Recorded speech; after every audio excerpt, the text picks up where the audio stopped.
Hey folks, how's your day? Well, mine's pretty cool because I have this speed farming setup here, which is designed for Torment 10 and Greater Rifts up to level 60 or something like that, depending on your power and paragon, of course. And this here is in Torment 10, and it is with reduced power level. Like, I was only using 800 paragon points, mimicking basically a paragon 800 player. And you can see in Torment 10 everything is just dying, and that includes the Rift Guardian in a few seconds. He will come and then he will go again instantly almost. And yeah, this setup, you can see it's strafe for movement, it's extremely fast moving, and it has Fan of Knives in the skill bar down there.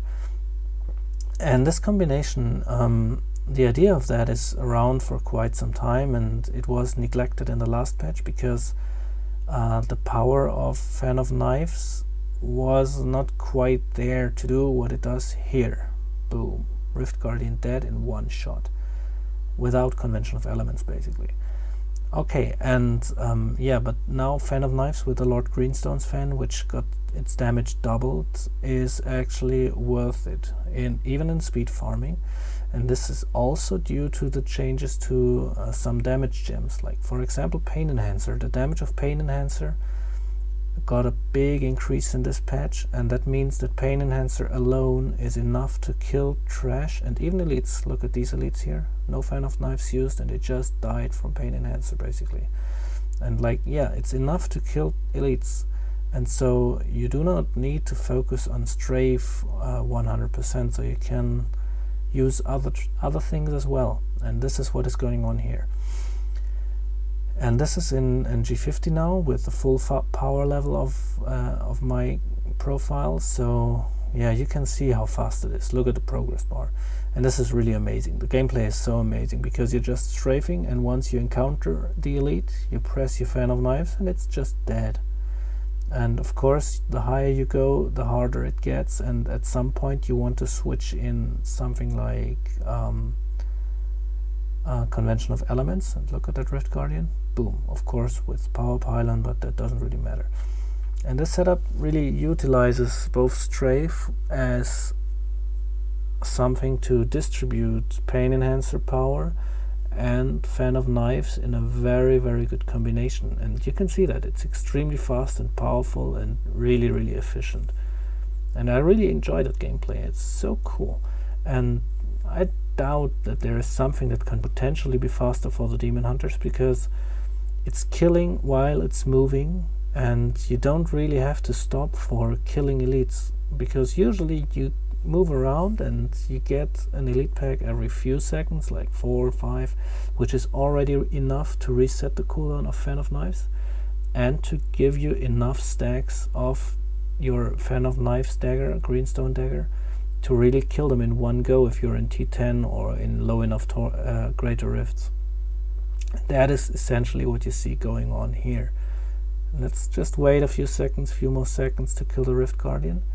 And this time, if I remember correctly, it's without having power pylon. Yeah, there's no power pylon going there. Boom, goodbye. See, 1 minute 10 seconds and something. And yeah, the average I do in G50 with this is like 1 minute and 15 seconds or 1 minute and 20 seconds, something along these lines. Depends, of course, on your paragon level and on your gear, but I really tried to beat this time with Unhallowed Essence, and I was not able to do that. Here it's G60. I cleared this G60 here with this setup, with the setup that you just saw, and I really tried to beat the time I do with this setup with my Unhallowed Essence with 3.4 million GT bits. Not much. There's not much augmentation on this gear. And it's really in G50, it's completely one-shotting everything other than the Rift Guardian and the yellows, of course. But still, even though it's more power, it has more power, actually it does more damage than the setup that I just showed you, but still it clears slower because you have to stop. If you use multi-shot, if you use Unhallowed Essence, you always have to stop when you want to kill something, and this is not true for this setup here. And what is this setup? You have seen Fan of Knives, you have seen Strafe, so the logical conclusion is that there is also Legacy of Nightmare. Wailing Host, very good roll actually, and Litany of the Undaunted, same story, also a very good roll. Those two rings that buff your power a lot for each ancient item that you have. Ultimately, in the end, you get 1300% more damage for everything you do, and that includes those gems. For example, Wrath of Lightning here, and Pain Enhancer. And these two are crucial for that setup. If you go high enough, you might consider removing Wrath of Lightning, but you never, ever, ever remove Pain Enhancer. Look at the damage, 7500%. Over 3 seconds, that's 2500 every second to everything that got hit by a critical hit. And that's basically everything on the screen, because Vengeance that you have here, it's piercing. Those side guns, they are piercing, and so that means that everything on the screen gets hit instantly, and almost everything has the Pain Enhancer on. So yeah, let's go on here. I have those two rings, you have seen them, Wrath of Lightning, Teguk, because you use Strafe, and with the new patch it stacks up extremely fast, boom, boom, boom, boom, boom, and even if you drop it, it's just a few seconds to get it back. And Hellfire Amulet with, in this case, archery passive and physical damage. Yeah, archery is nice, but it's not a must-have, so you can basically use any amulet that you stumble across that is ancient and has physical damage on it. Okay, and let's go for the weapons. I use Dawn with cooldown, and a decent cooldown for the Vengeance, the legendary effect. You want to have that effect at 60+%, because it's really powerful. If you go below 60%, it starts to get annoying to have Vengeance up, and you want to have Vengeance up all the time. It's more damage, and it gives you resources, of course. In the offhand, I use the Calamity, because it buffs my damage, but actually I would prefer to have a Holy Point Shot, an ancient one with physical damage, where I can roll crit chance on it. And this has several reasons. One being that it's physical damage and it's instantly there. It's like Calamity, you hit it and then the Calamity buff is on. And this is not instantly. And the other reason is it adds crit chance. You can have crit chance on the Holy Point Shot. And if you're not critting, you're not one-shotting the Rift Guardian, for example. If you're critting, you one-shot the Rift Guardian, even if you remove some of your crit damage.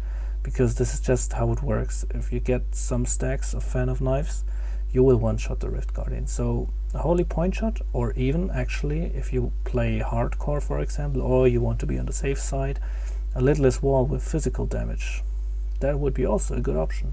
You can also use, if you need some more toughness, you can use a Fortress Ballista, for example. So as you can see in the offhand, you have freedom of choice. Whatever you can put there to still strafe around is basically an option that you can use. I chose Calamity because this is the highest damage output for me currently. I don't have anything else here. And the rolls with cooldown reduction here and there. Cooldown is mandatory. You want to have cooldown reduction, at least those 38% for permanent Vengeance. But yeah, the more you have, the better it is actually, because you can't have too much in that setup. You want to have Wolf Companion up all the time, you want to have high uptime of preparation, and you want to have your Fan of Knives back soon.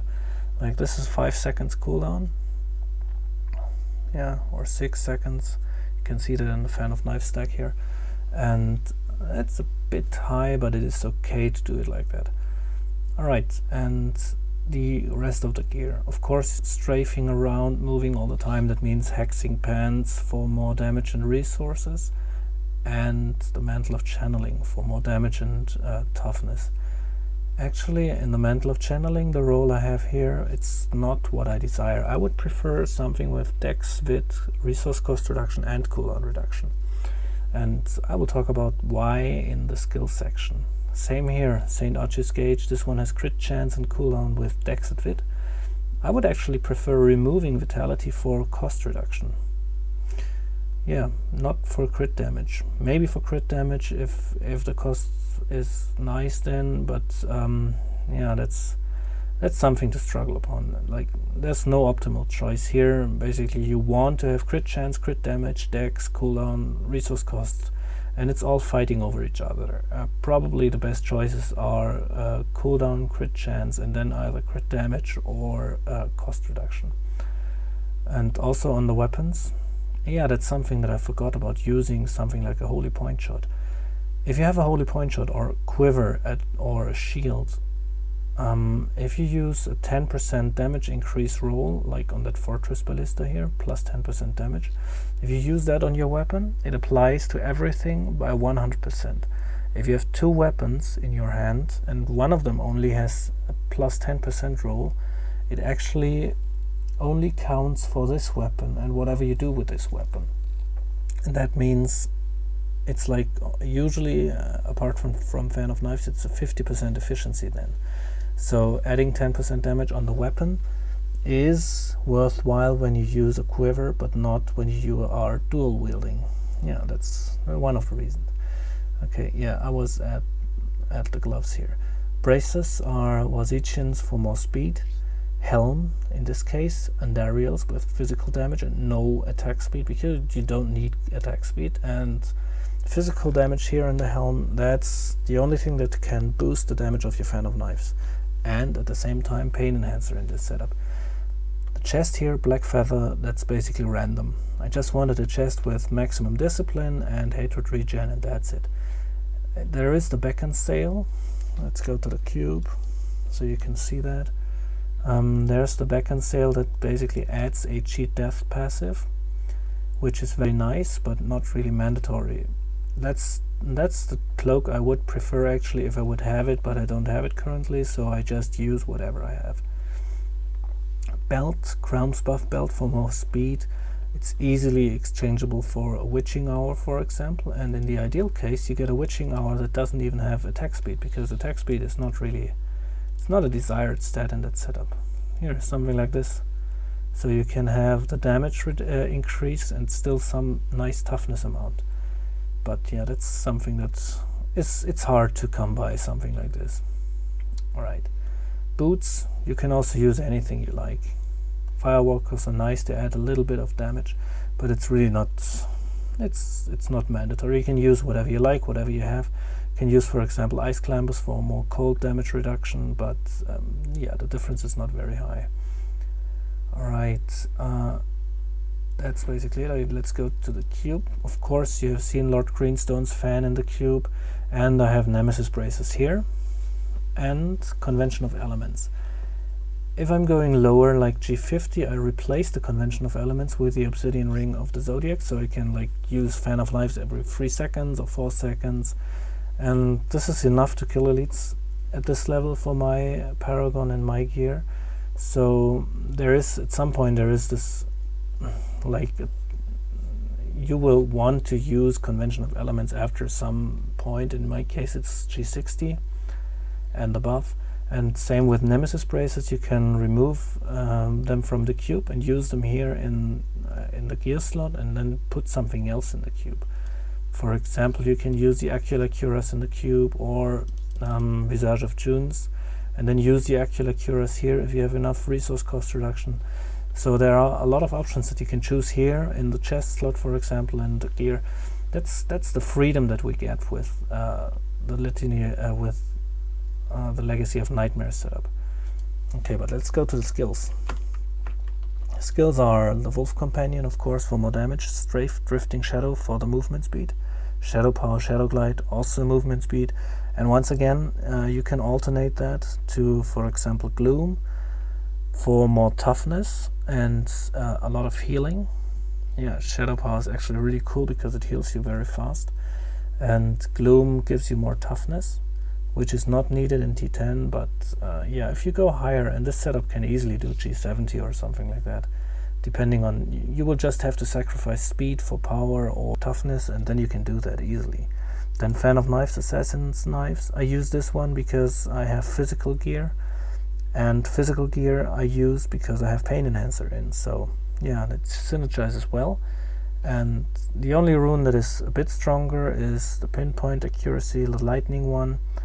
Of course, it's stronger, but it has a much higher cooldown and it doesn't benefit from physical damage. So it's out for that. It's speed farming. It's not high rift pushing. Fan of Daggers here, stunning. That's not really worth it. You want to have the physical one. Even the Knives Expert, it's not good. You don't want to spam Fan of Knives. I mean, you can do that like this every 0.5 seconds, but it's not worth it because you don't have the stacks. You don't have the stacks from the Lord Greenstone's fandom. You're just one stack for every use, and that's not worth it. So let's stick to the Assassin's Knives. And then Preparation Focused Mind to power your Shadow Power and have Discipline. And Vengeance Seeth, of course, because there's also Vengeance mandatory. Seeth is also mandatory for everything that uses resources. Hot Pursuit, Tactical Advantage for movement. Blood Vengeance to fill up the resources again. Ambush for more damage for Fan of Knives especially, because you want to one-shot elites, and that means you attack them with Fan of Knives when they are at high health, and that means Ambush is actually a 40% damage increase. It's just the best passive for that. And once again in the amulet I have Archery, which adds 5 crit chance and resource regeneration. Yeah, it's not mandatory. You can also remove, for example, Hot Pursuit, replace it with Cull the Weak, and then at the same time use Bane of the Trapped instead of the Wrath of Lightning, or instead of the Taeguk here. Yeah, that would add more damage, so the higher you go, the more you want to sacrifice here, and that is basically it. My Templar is pretty random. I just have a Oculus Ring here, so when I'm killing elites without Fan of Knives, I try to circle and strafe within the circle that he produces, and that's basically it. The other gear, like, he just shouldn't die, and that's it. Alright, and other than that, there's nothing special here. Just strafe and kill stuff with Fan of Knives. Pretty cool, pretty fun, pretty efficient, and I hope you enjoyed it. See you next time. Bye.